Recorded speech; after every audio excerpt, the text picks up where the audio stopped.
Hola a todos. Les invitamos a disfrutar con nosotros de esta interesante historia. Bienvenidos. Como vimos en los videos anteriores, en 1859 los paraguayos descubrieron una conspiración para matar al presidente Carlos Antonio López.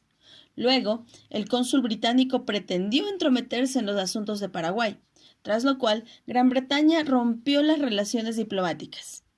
A continuación, los británicos planearon atacar Paraguay, aunque finalmente solo hostigaron al Tacuarí y fracasaron en su intento de secuestrar a Francisco Solano López.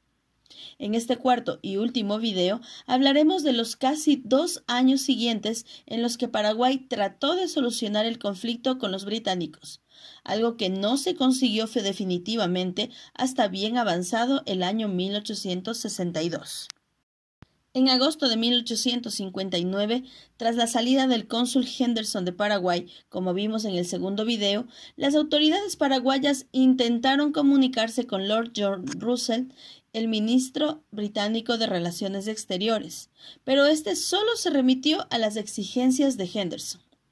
A principios de 1860, Francisco Solano López propuso al reconocido jurista uruguayo-argentino Carlos Calvo como enviado paraguayo a París y Londres con el objetivo de resolver el conflicto con los británicos. Calvo aceptó y presentó al gobierno una memoria sobre el asunto. En febrero de 1860, el ministro de Relaciones Exteriores paraguayo, Nicolás Vázquez, escribió a Lord Russell para comunicarle que deseaba que las relaciones de amistad entre ambos países se restablecieran, para lo cual sería enviado Carlos Calvo. En abril, Calvo intentó acreditarse ante Russell, pero este se negó a recibirle, alegando que no lo haría hasta que no se hubieran satisfecho las reclamaciones que Henderson había presentado el agosto anterior, a pesar de que Cannstatt ya era libre.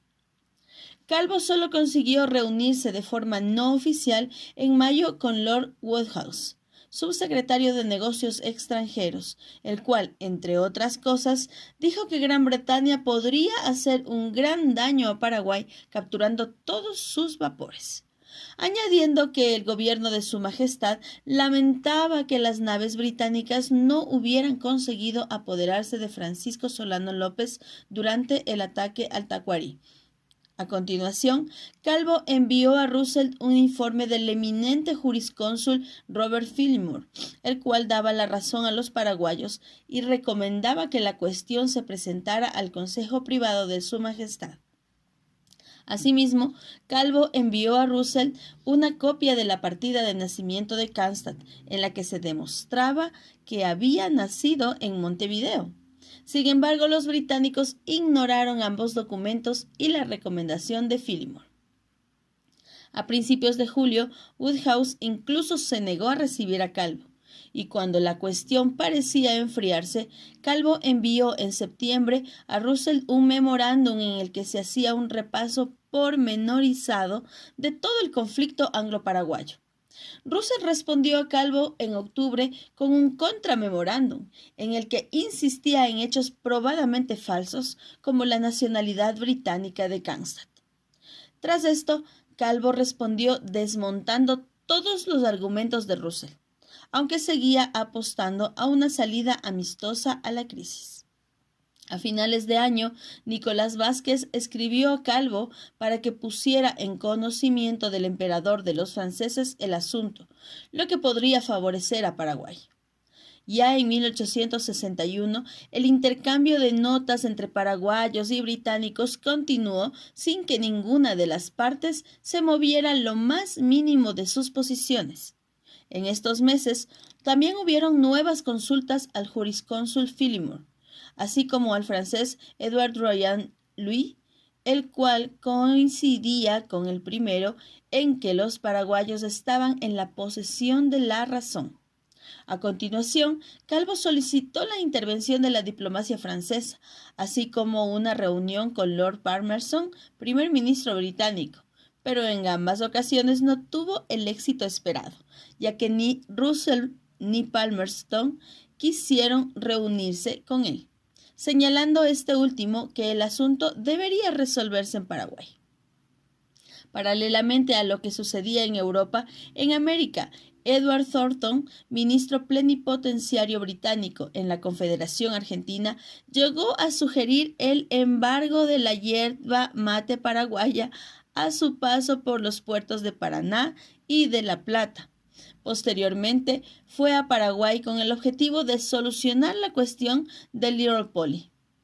El incidente de Little Polly había tenido lugar el 11 de julio de 1859, cuando este mercante inglés chocó con el vapor Tacuarí y se hundió en el río Paraguay, cerca de Villa Oliva.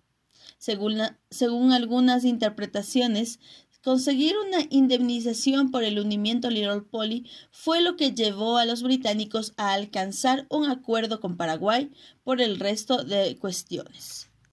Así, el 23 de abril de 1862 se firmó en Asunción una convención entre Thornton y Francisco Sánchez, nuevo ministro de Relaciones Exteriores de Paraguay, por la que se zanjaba toda la cuestión Kronstadt.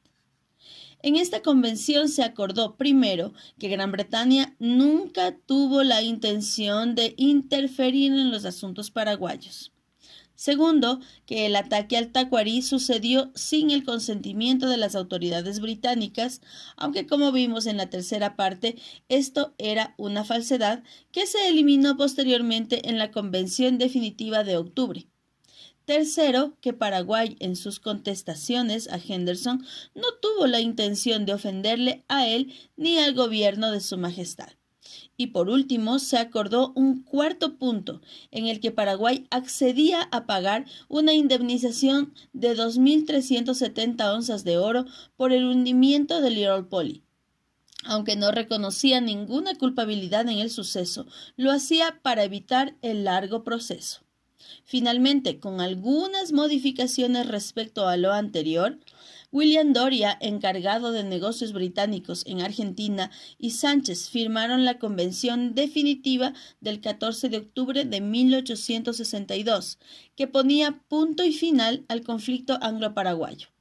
Aún así, habría que esperar algunos meses hasta que Carlos Calvo fuera acreditado, acabando con la ruptura de relaciones de agosto de 1859. Si te gustó el video, dale like, suscríbete, comparte y comenta con tu opinión o cualquier sugerencia.